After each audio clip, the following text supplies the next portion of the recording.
No one noticed her, not at first. She arrived like a shadow slipping past polished halls, a quiet shape between the heavy curtains and the portraits that judged every face that crossed the threshold of Altamira House. Mireya carried 2 small trunks and a stoop of patience. Her coat was plain, her hands were calloused from work that needed no praise. When she set 1 foot on the wide stone landing, the household's eyes flicked and fell away as if she were a draught. Severa Montoya, who polished the silver and the reputations of those who lived within them, gave a soundless assessment, barely a notice, the kind one reserves for chairs that have seen too many visitors. The servants rearranged themselves as if the room had acquired another piece of furniture. Only the portraits in the air acknowledged her presence. The house breathed around her and kept its opinions on its mantle. Hernán Altamira looked from a distance, as he had looked at most things since his wife's portrait first gained a permanent place in the drawing room. He saw Mireya the way one sees rain on distant glass, a softened, indistinct movement. He felt no inclination to step forward. He had learned to reduce his life to unremarkable motions, the cadence of meetings with stewards, the ritual of counting ledgers, the habit of walking the grounds before dawn. Grief had taught him the usefulness of small, contained days. She was given a room with a narrow window that framed the service yard and the distant silver thread of river beyond. It was a modest space with a single bed, a basin and a shelf. It smelled faintly of beeswax and wood smoke. Mireya placed her trunks down with careful deliberation, as if saying she would stay only so long as necessity required, and perhaps, beneath that, because to stay was an act of hope, small and unassuming. She unpinned a scrap of ribbon from one trunk, smoothed it on her palm, and laid it by the window as though setting a map of where she had been and where she might go. The servants brought her tasks with the brisk indifference of those who guard a household's equilibrium. Mireya learned quickly how to fold linen to minimize creases that might catch the eye, how to recognize the faint scent that meant a dish needed more salt, where the 13th plate was kept so the house could pretend to abundance without ever feeling fear. She worked with a precision that bore no complaint. To the younger maids she was a quiet measure of steadiness, to the cook a pair of competent hands that did not require praise. Hernán noticed small signs of that steadiness in the margins of his day. Once, while he paced the library, his hand trailing along spines he no longer felt the patience to read, he found Mireya kneeling by a fallen stack of ledger sheets, smoothing them into better order by an instinct that respected things broken but not ruined. She did not look up when he entered. For a moment his attention linked to hers like 2 footsteps crossing the same threshold, an awareness that did not demand acknowledgement. There was a locket lodged behind the clock on the mantel, its chain polished to a dull shine by hands long gone. It wore the portrait of a woman Hernán had loved. He touched the locket as often as one touches a wound, not to reopen it, but to keep it from scabbing over stone hard. Mireya dusted the mantel once, and her fingers hesitated near the locket. She left it where it lay, respectful without giving it space or weight. Hernán watched that small refusal quietly. He felt something in him measure the difference between ceremony and ordinary care. Days settled into a rhythm. Mireya's work moved in slow arcs across the house. Morning in the scullery, midday tending to herbs in the sunlit garden where the dew made starfields on the basil leaves, and afternoons in the stables where the horses sniffed her with the polite curiosity reserved for strangers who carried a hand that smelled of oats. The way she handled the animals was neither tentative nor rough. It was a speech made of touch and patience, the kind of language proud horses listened to. The stable became an unlikely meeting place. Hernán liked the stables because they held a practical honesty the rooms in the house often lacked. There, things behaved as they were. A horse that shied had a reason for fear, and a broken harness could not be mended by polite conversation. One afternoon, he watched Mireya coax a younger mare back from the edge of panic. She crouched low, keeping her voice softer than a prayer. Her palms moved at the mare's flanks, steady and deliberate, while her face was a calm plane of concentration. "It will be all right," she murmured, not to command, but to answer the tremor in the animal's body. The mare calmed as if the words were a promise she could keep. Hernán found himself standing nearer than he meant to, the stable's scent of hay and leather filling his lungs. When she finished, she lifted her head and met his eyes for the first time without averting them.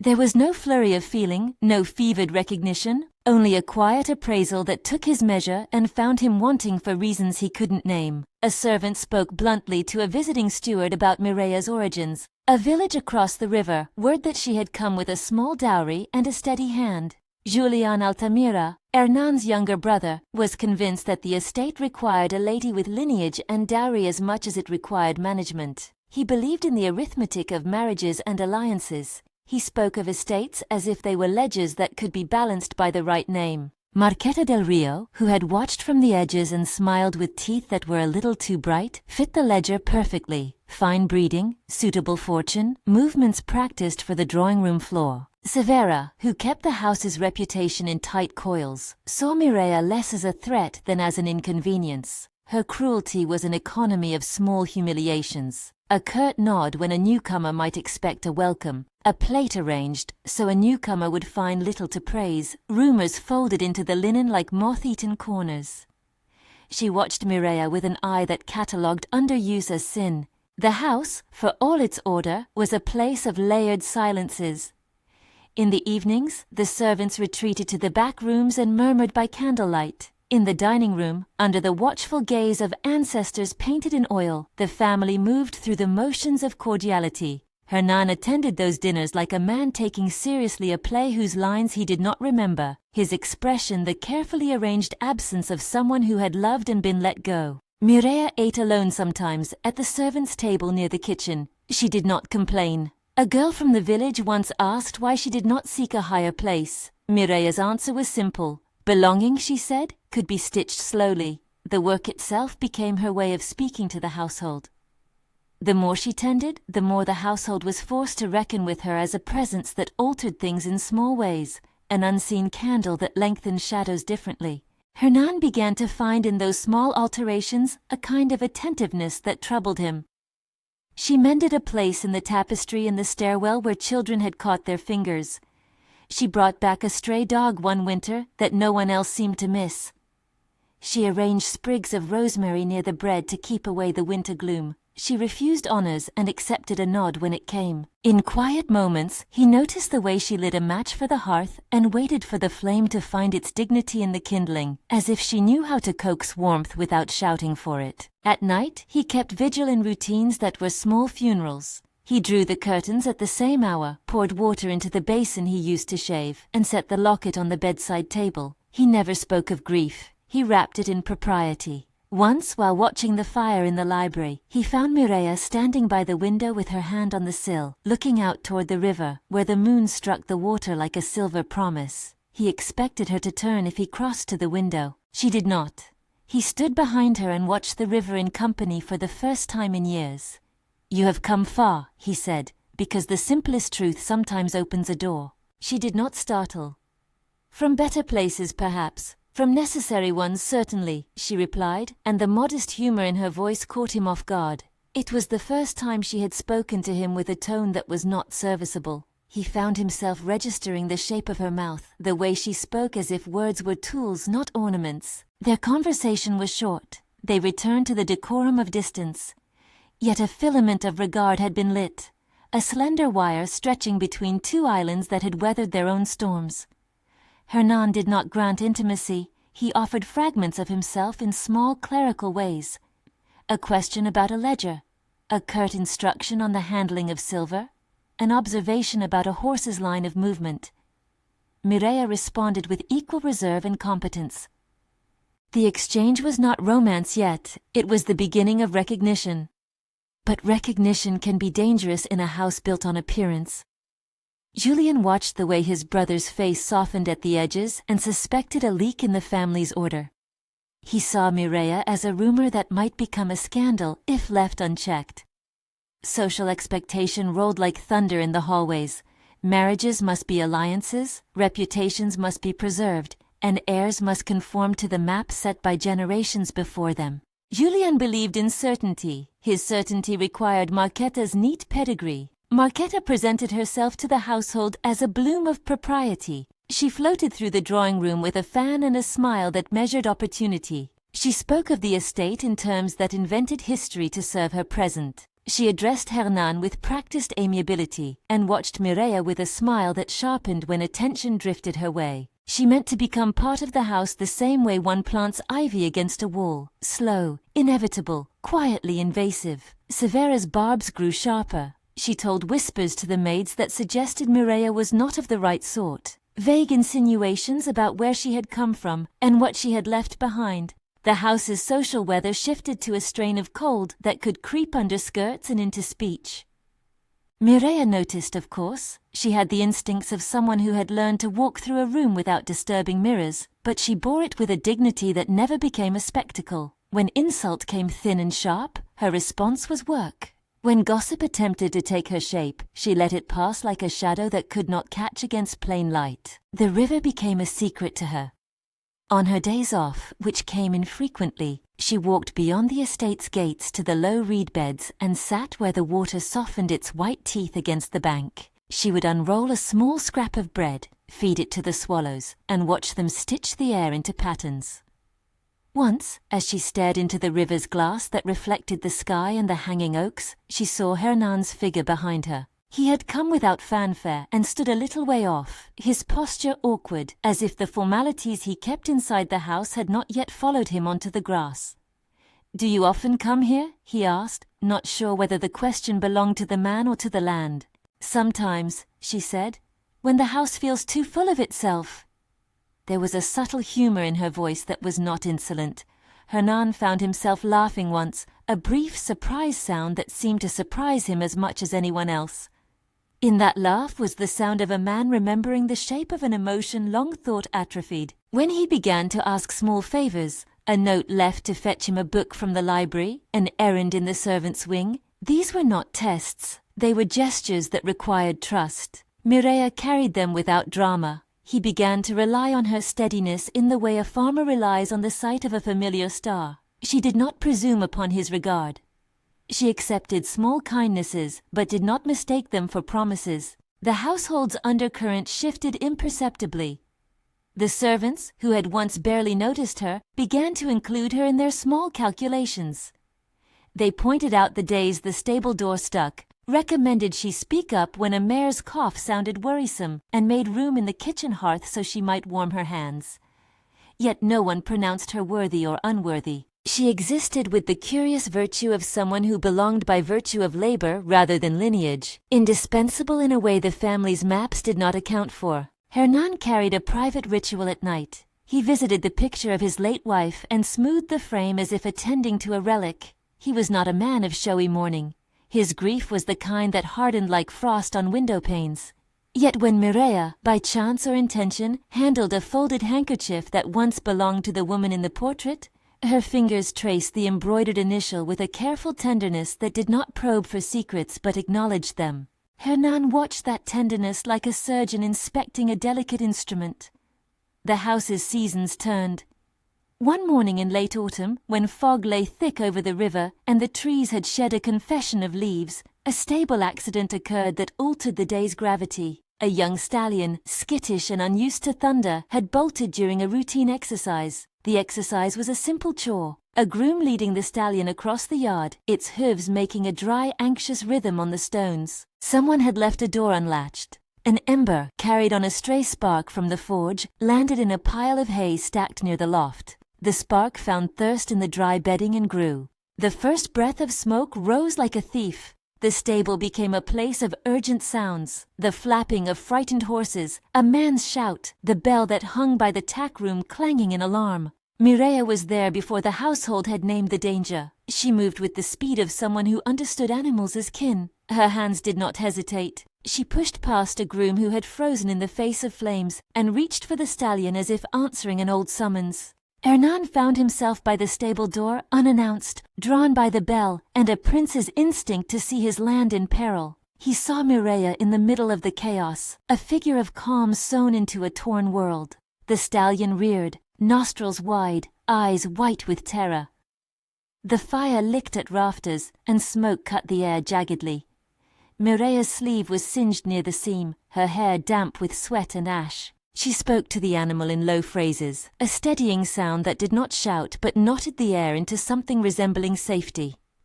back," she ordered plainly, not with the voice of authority, but with the voice of someone who could teach fear its limits. The stallion balked. She moved behind it, placing her body as a shield between the animal and the blaze. Sparks fell like anxious insects. The loft groaned. A beam began to snap. Hernán moved because he could not move. He stepped forward, ignoring the flicker of judgment that rose like a phantom in him. This was work for grooms, not for women, not for the kind who served at tables. The roof of propriety split under the heat of urgency. He caught the groom's sleeve and pushed him aside, reaching for a halter with hands that had learned command in other rooms. Mireya's face was turned toward him for the first time with a stark, urgent expression that was not deference. Her eyes were fierce in the way only people who risk themselves to save others can be. "Take the animal," she said, and there was no question in the way she spoke. He complied, and the two of them, a man of title and a woman without it, worked in a language that required no pedigree. They moved with a choreography of necessity, a rope secured, a lead taken, a shoulder pressed to a flank. The stallion heaved and then, with a reluctant acceptance, allowed itself to be guided. A beam cracked above them, and a shower of embers drifted down like a rain of small stars. Mireya's hand flashed to the younger groom and pushed him behind a carved post. A shadow fell across the stable as the open loft gave way, splinters cascading down into the sawdust. A small trapped foal let out a high, piercing call, an infant animal in danger. Mireya saw it and did not hesitate. She darted beneath the fallen beam, her dress catching at its hem, and crawled through a wedge of smoke toward the foal's whimper.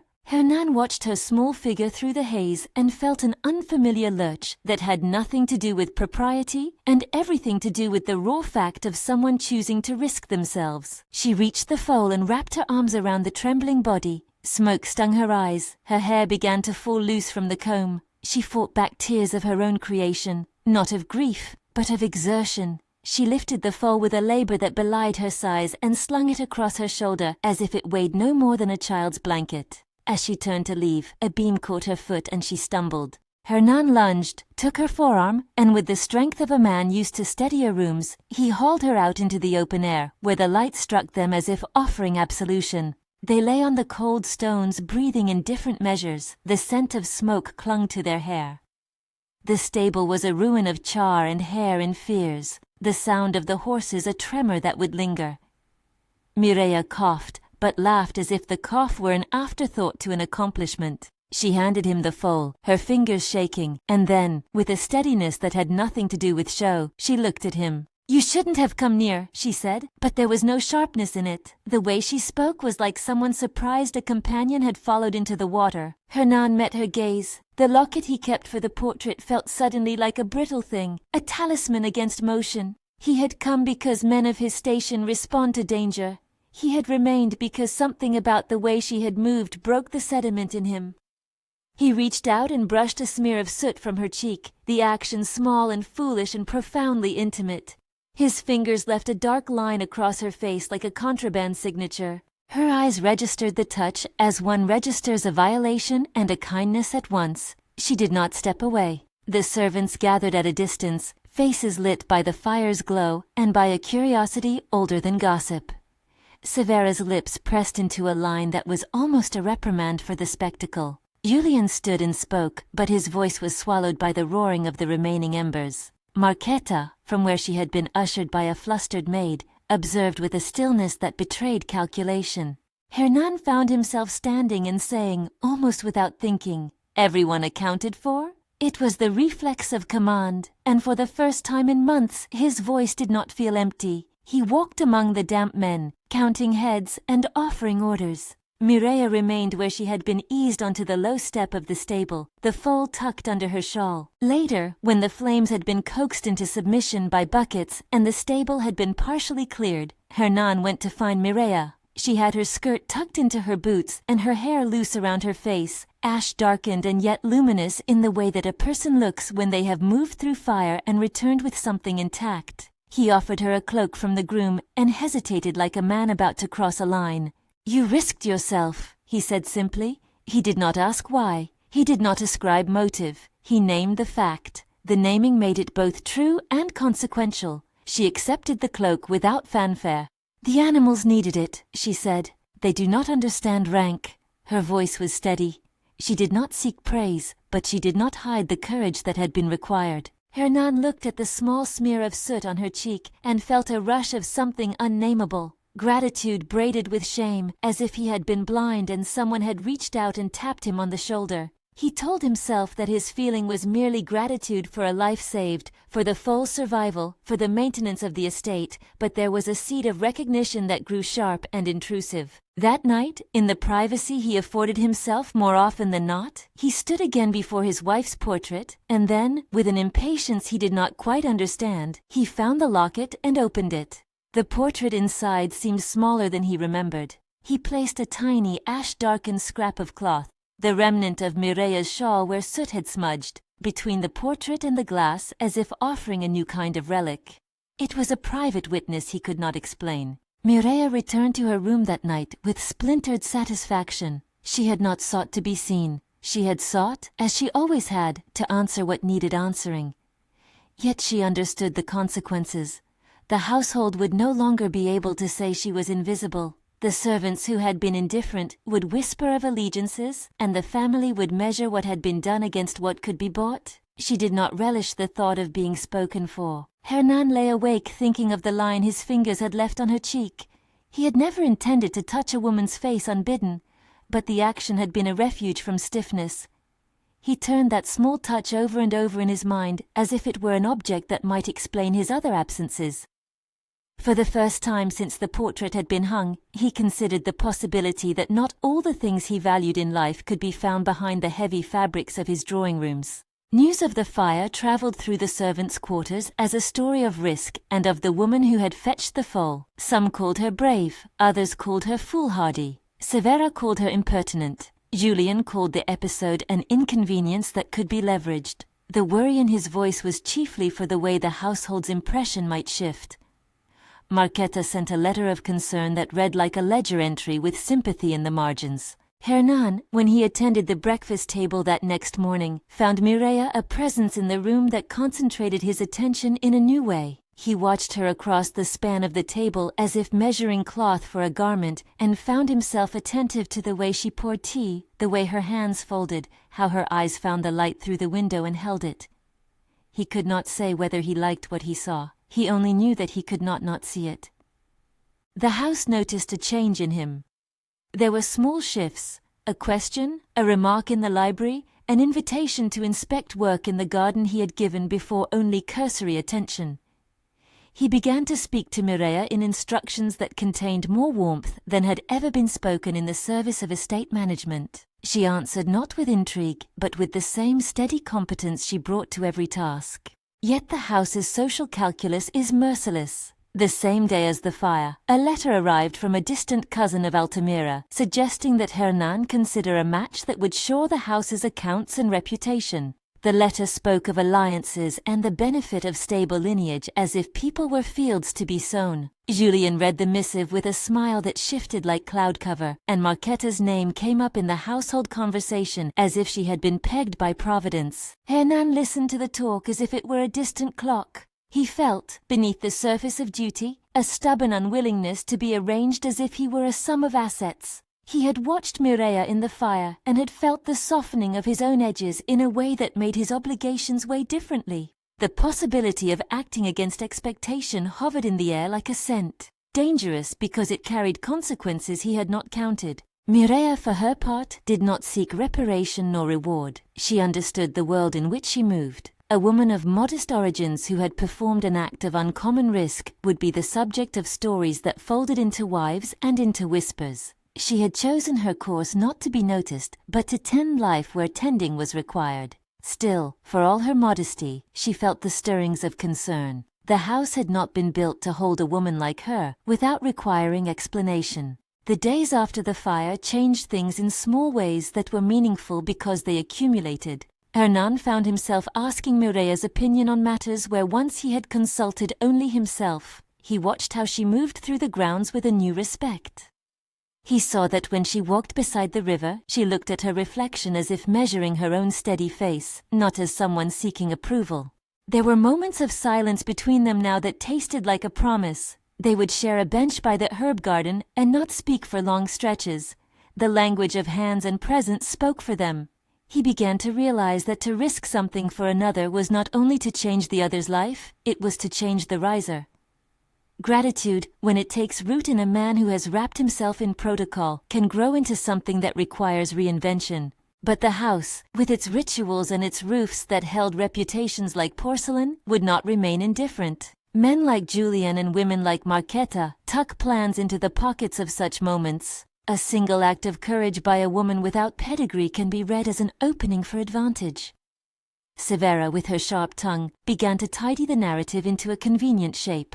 Those who throw themselves into danger are either mad or manipulative. She started placing small questions in the servants' ears like seeds meant to sprout doubt. Hernán felt, as the days shortened and the river's surface grew colder, the first stirrings of a reckoning he could not yet name. He knew that to look at Mireya with the tenderness he was learning to feel would mean a change. And change for a house like Altamira meant exposure. It meant family meetings and the coercive comforts of negotiation. It meant that the ledger would be consulted and names weighed. It meant that he might have to choose. On the morning the leaves had nearly all fallen, and the sky was a thin blue ruled by gulls, he found Mireya in the garden pruning a rose bush that had been languishing. Her hands moved decisively, cutting away what was dead to make room for new growth. In the air between them there was a quiet. He stood a little way off and watched. "Why did you come here?" he asked, a simple question that demanded no answer yet hoped for one. She looked up, surprised by the directness. "Because I had to," she said. "Work perhaps, necessity, but also because I wanted to be useful." He smiled, not a mock of happiness but a small softening. "Useful is not a small thing," he said. She brushed her damp palms on her apron. "There are many kinds of usefulness," she replied. "Some of them do not require a name." Hernán thought about that. Names in his world were important. They opened doors or closed them. Mireya's refusal to be defined by name unsettled the ledger inside him. He felt a risk then, not the calculated risk of an estate manager making a marginally profitable choice, but the raw risk that comes when one considers tossing aside what has been prescribed. For the first time since the portrait had been hung and locked in its gilded frame, Hernán considered that names and pedigrees might not be the final arbiters of worth. Mireya was teaching him that lesson not by sermon but by gesture. She made space for life where rules would have only made room for order. As the sun slanted low that afternoon, the light brushed both of them in a way that outlined possibility. Across the garden rides, a horse's bell tinkled. A child's laughter echoed faintly near the river. The house settled into its evening habits, unaware of the way its walls were softening at the edges. Between roof and river, a new thing was forming, small and fragile and luminous. If you love slow-burn period romances, like and Stay With Us. The remark was a private one a servant might make to a comrade as they stacked the day's ash, but the idea hung in the air like a promise. This was not a tale that rushed. It would unfold through small acts and measured choices. Hernán found himself, more and more, inhabiting the space of those choices. He catalogued his day's movements with a new strictness.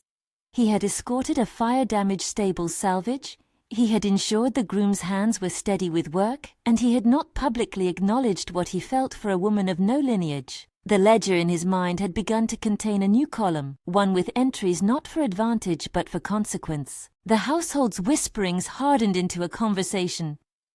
Julian, in the privacy of the smoking room, measured out the political consequences like tobacco leaves.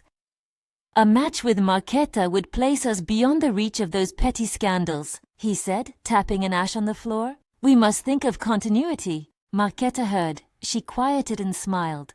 "If the house thinks I am suitable, it would be my duty and honor to consider any arrangement," she said, the practiced deference of someone trained in the arithmetic of marriages. Severa folded her lips and catalogued Mireya as a curiosity that might one day become a liability. "She has no name we can trust," she said. "We must ensure she remains appropriately placed." These conversations did not go unheard. A servant, loyal in the ways servants are to those who feed them and dry them, passed a look to Mireya that held a counsel. "Be careful." Mireya, who had walked across the river's muddy banks and known hunger and small mercies, heard the counsel as another fact of life. She did not tremble at the idea of being watched. She had been watched all her life. But watching can become a force. It pressed on people's throats like a hand. The house, which once could ignore her as a trivial wind, now began to orbit around the fact that something had happened that no ledger could easily classify. Hernán, who had always been a man of measures, felt unmeasurable things bending toward him. The cold mornings came, and with them a clarity that served truth like a scythe. One morning, a week after the fire, Hernán called for Mireya to join him at the river's edge. The river was a sheet of pewter in the morning light, and the oaks were like sentinels.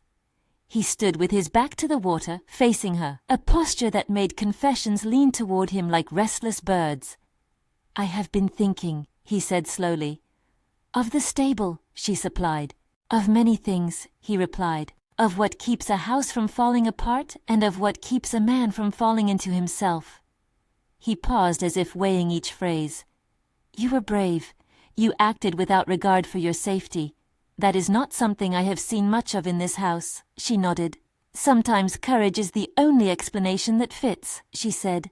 "The animals needed saving. Someone had to do it." "And you did it," he said. "You did it with a steadiness that I find—" He broke off, unaccustomed to finishing a sentence about himself. "Admirable." She smiled then, not a flourish, but a plain, truthful thing. "They taught me to be steady," she said. "In the village, it is either steady or collapse." The river moved between them, as if it had no interest in the weight of their words. For Hernán, the statement was less about animals than about the slow unpeeling of his own defenses. He was beginning to understand that attention could reshape the world. To notice someone is to mark them as part of a future. He had not thought himself the sort of man who would be so easily altered, but in the hush beside the river he felt the shape of his life shift like a seam being undone.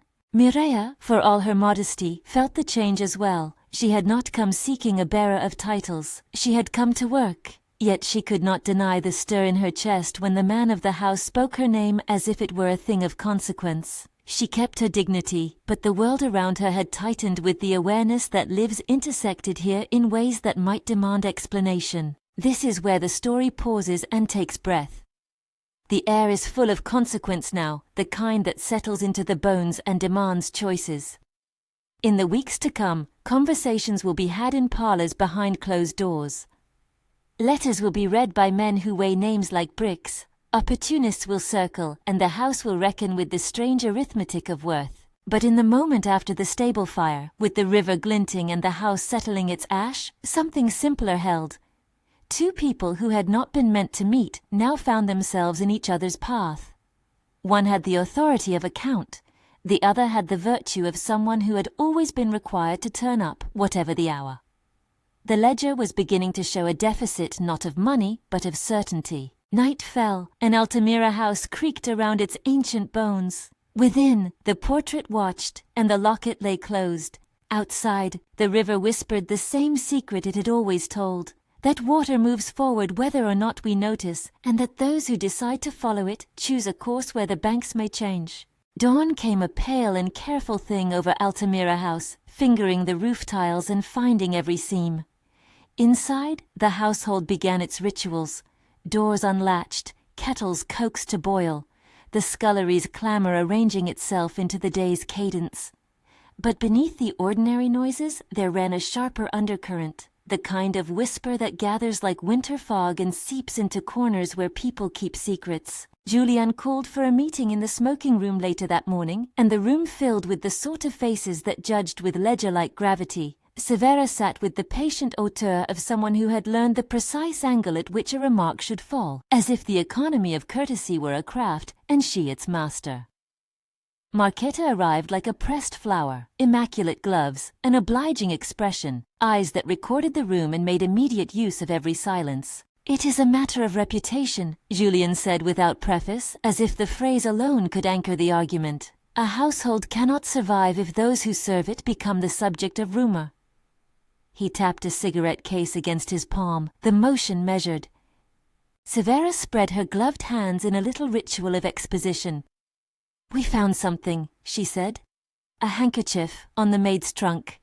It bears the mark of someone who should not be found in such proximity to the scullery." Her words were a sluice intended to flood the room with disapproval. She let the implication hang like an accusation without spelling out a crime. Everyone present understood the damage that a suggestion could make. Hernán listened as if from a distance. He felt the hair on the back of his neck tighten, as if the house itself were alerting him. The handkerchief had indeed been placed. It was an extravagant square of linen, the sort worn by a lady whose life was carefully managed, not the sort of thing Mireya would have possessed. Severa produced it with a showman's economy and let her eyes alight on Hernán, as if she had done him a kindness. "Behold, here is evidence." Marqueta's voice softened into the performance of wounded propriety. "It must be investigated," she said primly. "A misplacement can mean untoward familiarity. For both the estate and the woman involved, appearances must be preserved." Her tone was crystalline with possibility. Julian, who needed no convincing, took up the refrain and spoke of alliances and marketable marriages and the fragility of opinion. Hernán's first instinct was to set this wrong to rights, to go to the stables and quarrel with the gossip itself, but the room's gravity pressed upon him. A man of his station mistakes caution for duty. A man who wanted order above all had learned to let things that might shatter peace settle into correctable patterns. He asked questions that sounded like care. Who saw this? Where was it found? Yet every question was asked so carefully it could be answered in ways that helped the narrative of shame. "Investigation," he repeated. "We will inquire and—" He stopped because he realized what the pause did. It made mystery. He did not, in the presence of his family and guests, announce that he would defend a servant accused by innuendo. He did not demand that the accusation be dismissed. In that omission lay his failure. In that measured silence lay the beginning of the thing he would later call regret. Mireya was summoned with an economy that made her arrival both sudden and terribly ordinary. She stood in the doorway, hands tight against a folded apron, carrying about her the clean, plain line with which she had always arrived. Unassuming, punctual, present. When Severa produced the handkerchief and let it fall onto the table as if to show a rare specimen, a ripple of cold made the room small and hard. "You found this on your trunk," Severa said, the cruelty of the claim practically a prayer. "Explain." Mireya looked at the cloth, then up at the faces. She thought, in a blink like a small steady machine, of how she had set her trunks the night before. The neat fold of linens, the careful placement of her few valued things, the ribbon she had smoothed at the window. She thought also of the foal, the ash on her sleeve, the night air full of smoke, and the way the household had watched. There was a tuple of small facts that made no convenient story. "I do not know how it came," she answered simply. "It is not mine." Her voice held no appeal, only a plain fact. The room treated facts like commodities to be weighed against a preferred narrative. Julian's lips hardened. "A handkerchief does not vanish into the air," he said. "Someone put it there. That someone may be in the habit of walking where they should not." He let the implication hang. Guests glanced behind their fans. The portraits watched without sympathy. Hernán saw Mireya in that moment as if through a veil. He felt the tug of something unnameable and old between his ribs. The memory of the stable roof, and of the way she'd placed herself where danger was present. He opened his mouth to set the record straight, to say that rumors were not proceedings, and that until proof existed, she should not be slandered. But the weight of expectation, of appearance preserved, pressed on him. The mercury of the household shivered toward caution. He closed his mouth instead, and his silence was read as equivocation. There are times when silence is sanctity, and other times when it is surrender. Mireya, who had never been spared the world's sharpness, understood the second. She rose with the sort of dignity that does not need explanation, and left the room without dramatics. No one moved to stop her. The house had decided that a servant's flight would be more convenient than a family scandal. That night she packed nothing more than a small bundle, a spare shift, the plain ribbon she had carried from home, a small purse of coins she had saved by setting aside the odd tip, and the stitched handkerchief she kept folded away, a clean, honest piece for her own use. She did not write. She left a bowl of warmed water on her bedside table, leaned the broom in its corner, and crossed the courtyard in a dark that felt like the underside of something. She walked past the stable, past the well where the servants began their early chores, and through the eastern gate where the path to town narrowed and the reeds gathered like concerned villagers. She did not go in anger. She went because she would not be a spectacle, and because she would not allow her presence to crack the man she had come to respect. Her absence, she hoped, might spare him the house's machinery of choice. Hernán rose the next morning to an emptier house. The stable smelled differently. The horses moved with something removed from their bearing, as if a hand had been taken from their backs. The servants worked with a quiet that was close to mourning. A maid who had once looked at Mireya with dismissive eyes now met Hernán and said softly that she had gone. The word fell like a stone. He went to the library and stood before his wife's portrait. The locket on the mantel, which had once seemed a sentinel anchoring his grief, now felt thin. He placed the locket back into his hand and found, as if by accident, the scrap of ash-darkened cloth he had tucked there the night of the fire. He had put it there as a private token, and now it felt like confession. He had been afraid, so afraid, of making waves that he had let his duty to appearance smother what he felt was right. For days he moved through the house like a man seeing a place that had been painted over with varnish he had not consented to. He considered every shade of his indecision. He thought of Mireya lowering a line into the stall, speaking to the mare in the stable, taking a foal through flame. He remembered the soot on her cheek, and the way she had brushed a damp lock from her face without making a performance of the rescue. The memory was an ache and a reproach. Julian, marshalled by the household's belief that the matter had been dealt with, spoke of economy and alliances at breakfast, as if Mireya's absence were a vacuum to be filled, and not a wound. He had already resumed his calculations. A marital alliance with Marqueta would tidy the household's ledger, place a daughter where an heir's concerns might be soothed, and perhaps most important, restore a sense of order after an unfortunate disturbance. But order is not the same as justice. Hernán found that he could not live inside the house with his conscience weighing on him. He began, at first in private and then with increasing boldness, to inquire. A stable boy confessed, under the ghost of a reprimand, that he had seen Severa linger near Mireya's trunk the night before the accusation. A laundress, who had never forgiven Severa for a petty slight weeks earlier, produced the tiniest of things, a scrap of silk that matched the particular embroidery found on the planted handkerchief. Severa's careful composure began to crumble under the grain of small observations left where she thought no one would look. Hernán did not trust rumor as justice, but he trusted the arithmetic of presence and cause. The weight of guilt pressed him toward an action that would cost him the protective varnish his family prized. He called a family meeting, but did not let it be for courtesies. In the great hall, with the portraits like silent jury, he opened his mouth and did what, for the first time since his wife's passing, felt like an honest thing. It is not enough to speak of appearances and to let a woman be displaced by insinuation, he said. His voice was steady, but not theatrical. If one of my house's servants is made to bear shame for a plot devised by another, we are not preserving the family's honor. We are abusing the trust of those who labor for it. I will not have it. Julian flushed. You have jeopardized. I have noticed a wrong, Hernán interrupted, and a wrong must be made right. He placed the handkerchief on the table between them as evidence and named the acts of Severa and Marqueta without rancor, but with a clarity that stripped them of the room's earlier softness. He believed the household needed to see, in a visible gesture, that justice outweighed propriety. You may call it scandal to remove a woman who has done no wrong, he said, but it is a greater scandal to allow false stories to stand as truth. Severa's veneer jagged.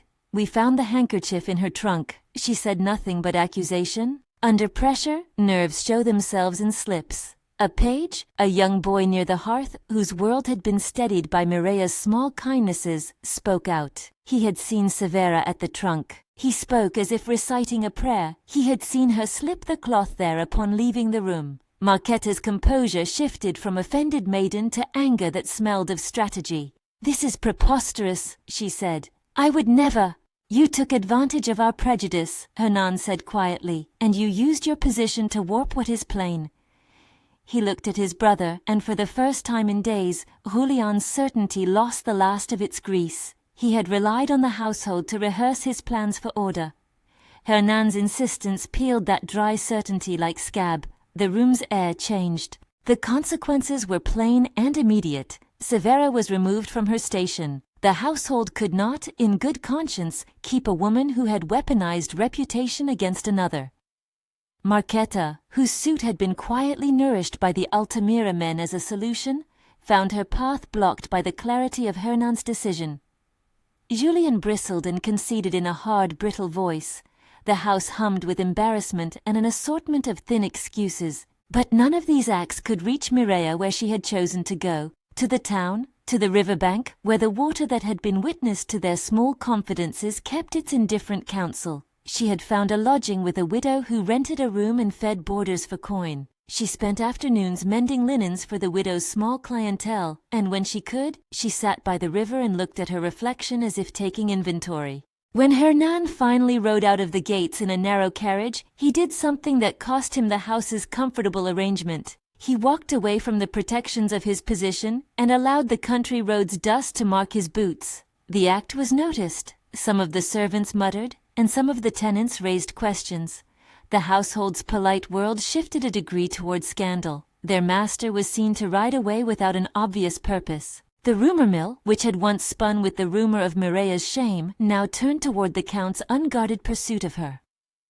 Riding into town, his cloak pulled tight against the cold, Hernán felt a new clarity sharpen like steel in his chest. He had risked the household's calculation by asking for the truth. Now he would risk a more visible thing, his visible refusal to bow to the ledger. Those waiting at the tavern corners and outside the market stalls watched the Count's carriage and whispered as a matter of appetite, "Tongue lashings are easier than the work of compassion." He found Mireya one evening by the river in the same place where, weeks before, he had come and watched in company with a man trying to remember how to feel.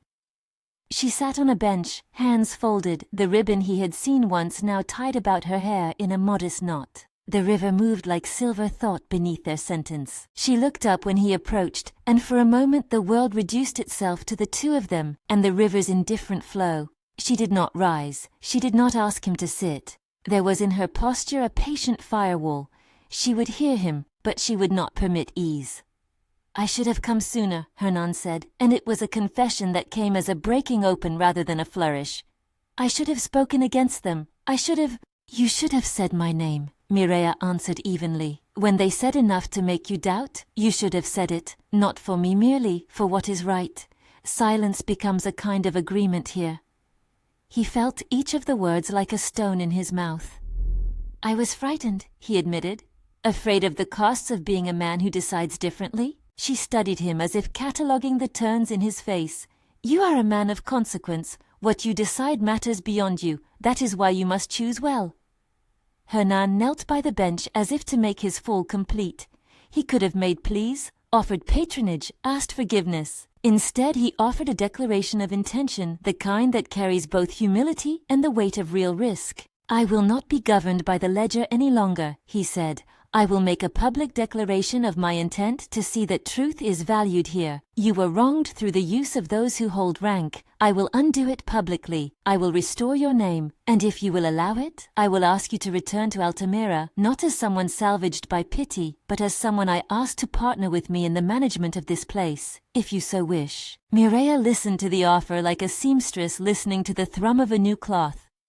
She did not melt under the sun, she considered. Her dignity was not the sort to be purchased or placated by words alone. She had lived by small certainties and did not confuse weather with season. "If you ask me to come back," she said, "I will not return for pity nor for spectacle. I will return if I am invited as an equal, as someone whose judgment you expect to consult. And if you mean to make a public demonstration of your support, it must be more than a word. It must undo the harm they did."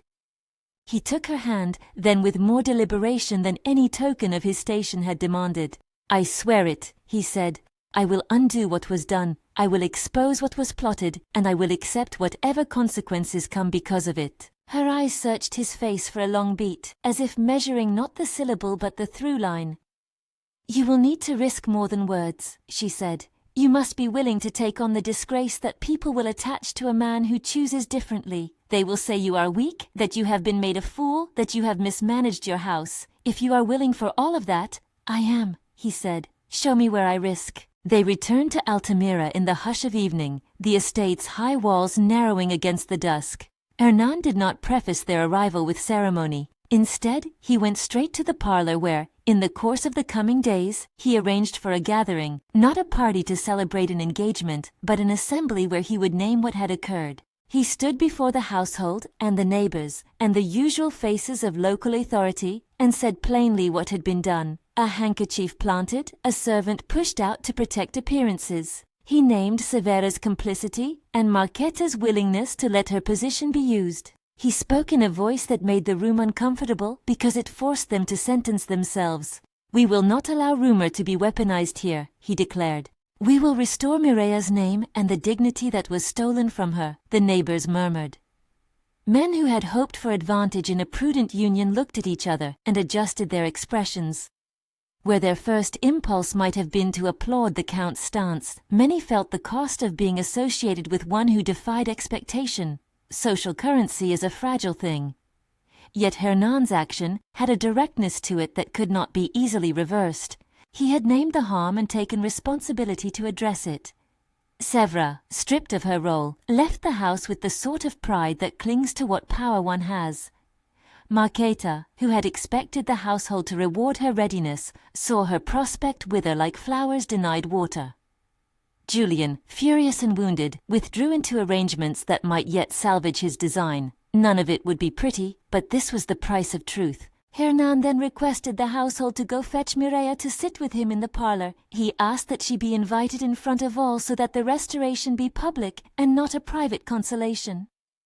When she crossed the threshold, the portraits watched as if making a new catalogue of worth. Mireya's chin was high. She did not accept pity. She accepted a recalibration of the household's moral ledger. He did not kneel, nor did he produce a flourish worthy of romance novels. He produced instead a concrete change, a promise of partnership. "I cannot undo all the pain," he said to her. "But I can commit to the making of a household that will not trade a woman's dignity for comfort. I ask you to work with me, equal in counsel, voice and decision. Accept this not as charity but as invitation." Mireya's answer was not immediate. She wanted more than the removal of Severa and Marqueta's advantage. She wanted safety and agency. "If I return," she said at last, "it will be because there is a home here to which I can belong, and not a stage for your charity. There must be changes. The house's council must listen when I speak. I must be afforded the dignity you would give any person you intended to trust, and the wrong done to me must be remedied in a way that the village and the tenants see as well." Hernán agreed to each condition and pledged that the household would learn new ways. He offered not just words, but an action that would sit in the town's memory. He would, before the magistrate and neighbors, declare that the accusation had been fabricated, that Mireya was wronged, and that he would accept any social consequence for his opposition to such practices. It was a calculated but genuine risk. In the mouths of many it would read as folly, but it was the currency of his repentance, to make the wrongs known where they had been administered. News of his public acknowledgment traveled faster than any whisper of shame. Some admired him for the courage, others took pleasure in gossiping that he had been made soft. But the important thing was that Mireya's name was cleared, her reputation restored, and her agency affirmed publicly. It was not simply the Count's word that did it. The widow of the boarding house, the laundress who had known where the handkerchief had been found, the young boy who had seen Severa near the trunk, all spoke to the facts and gave testimony that the town could measure. Truth, when paired with witness, becomes a hard thing to unmake. The household reassembled under new rules. Severa left and found work at a smaller house where her tongue could not do as much harm.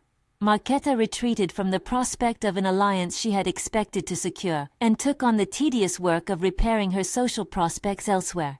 Julian, who had been bruised by the Count's choice, argued for a time, but the estate's tenants and neighbors spoke in favor of a master who would not allow slander to stand. That reputation, oddly, won Hernán respect among the populace he had once only managed from a ledger. Mireya returned to the estate by choice, not compulsion, and took up a place at the center of its daily life with a quiet that refused spectacle. Hernán placed no crown upon her head. He proposed no grand declarations that would make her a prize. Instead, he invited her to sit beside him at management meetings, to inspect the stables with him, to teach the maids how to stitch ledger edges in the same way she tended the horses. The Count's behavior changed not because he was compelled to offer romance, but because he had learned the work of partnership.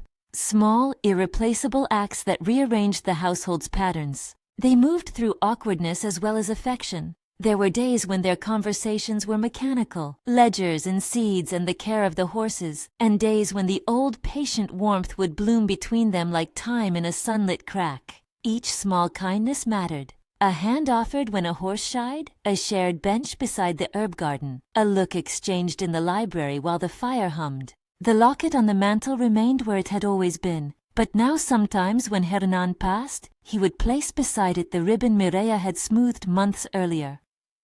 It was not, he thought, a replacement. It was a recognition that the past and the present could both be held. The house, which had learned to breathe in its old ways, found new rhythms. The servants, who had watched for the slightest tremor of social change, adjusted. The young maids learned that steadiness could be rewarded not through lineage, but through competence. The groom who had frozen the night of the fire learned to carry himself with steadier hands because someone had shown him what being trusted could do. The horses, for their part, seemed to behave as if a wrong had been righted. The rhythmic sound of hooves over the stones took on a steadier, more contented cadence. Julien took time to reconcile with the rip that had been made in his plans. His anger did not evaporate like morning mist, but settled into a quieter place where he considered for himself what mattered.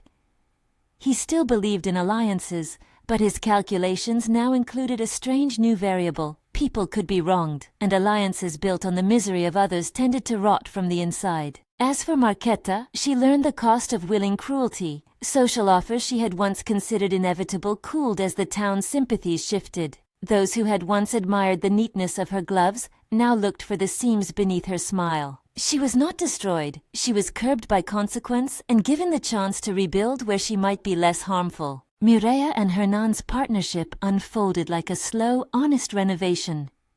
There were arguments, of the kind where two people familiar enough with each other's foibles press against a wall and discover a joint door. And there were long silences, comforting and companionable. He learned to ask her counsel and to back it with action. She learned to rely on him not as patron but as equal. Together they rewired small policies.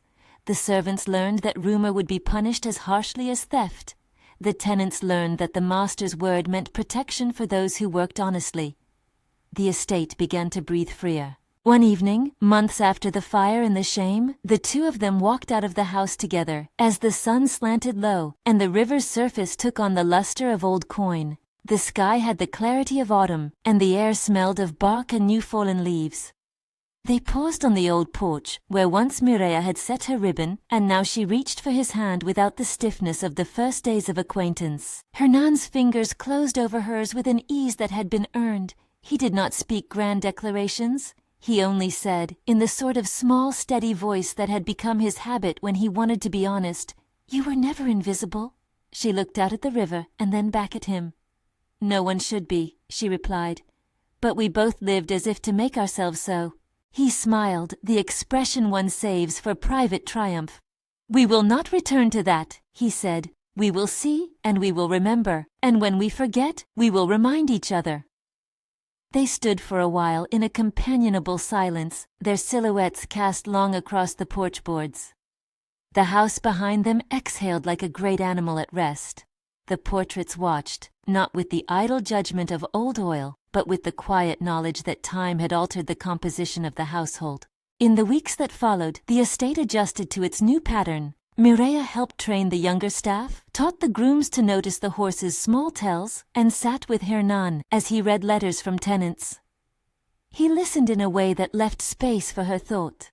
She accepted his leadership not because it was forced upon her, but because he had shown that leadership could be gentled by fairness. The town's gossip, which is always hungry for spectacle, found in their partnership a curiosity rather than a cause for malice. People admired the Count's willingness to risk social standing to do what he believed was right. Murmurs that might once have gloated now shifted to grudging respect. The house's ledger did not magically alter. Alliances still mattered. But a new line had been written into its binding, a measure for the household's soul. Mireya never forgot the way the stable had smelled the night of the fire, nor the ash that had marked her cheek like ink. She never pretended that the world had become a safe place because the Count had spoken. But she did accept, finally, that some people could be persuaded to choose differently when faced with truth. In the small courtyards and the kitchens, the story of what had happened was told and retold, not as a tale of rescue but as an account of justice. Those who had been suspicious of her learned to respect her steadiness. Those who had harmed her found themselves with less purchase and more time to think. Hernán and Mireya's relationship deepened not by grand gestures alone, but by the accretion of the ordinary. They tended the garden side by side, they walked the stables at dawn. They sat in the library when the wind came and read aloud from letters and accounts. Once, as winter's first breath frosted the window panes, Hernán hung the locket back on the mantel and set beside it the ribbon she had smoothed so faithfully weeks before. It was not a symbol of replacing a memory, but of making room. The portrait of the past and the proof of the present both held. For him, it was a small shrine to the fact that he had learned to choose. In time, the house breathed differently. The servants moved with a confidence that had not been there before. The tenants saw that their master would defend those who worked honestly. The village across the river watched the estate's new ways with cautious approval. Julian, who had once measured marriages by balance sheets, began to weigh people as something more than advantage. He did not become a different man overnight. He simply ceased to be a man content to trade another's dignity for the comfort of certainty. Their final quiet vindication came not in a single dramatic moment, but in the slow reweaving of lives. A farmer in the village, who had once expected to be ignored by the gentry, found his complaint heard and redressed. A young maid who learned to stitch with Mireya later became a stewardess because someone had the courage to see potential rather than pedigree. These were small miracles, if miracles are to be called the slow work of human decency. The last image of that season is simple. Mireya and Hernán stood on the porch at dusk, hands joined. The river slid past like a patient confidant, and the house exhaled in the hush. The portraits above watched with the softened neutrality unique to paint. The locket sat on the mantel, and in a gesture neither ostentatious nor hidden, he placed the other ribbon beside it as he had done months before. She rested her head for a time against his shoulder, not as one who has been claimed, but as one who has been chosen.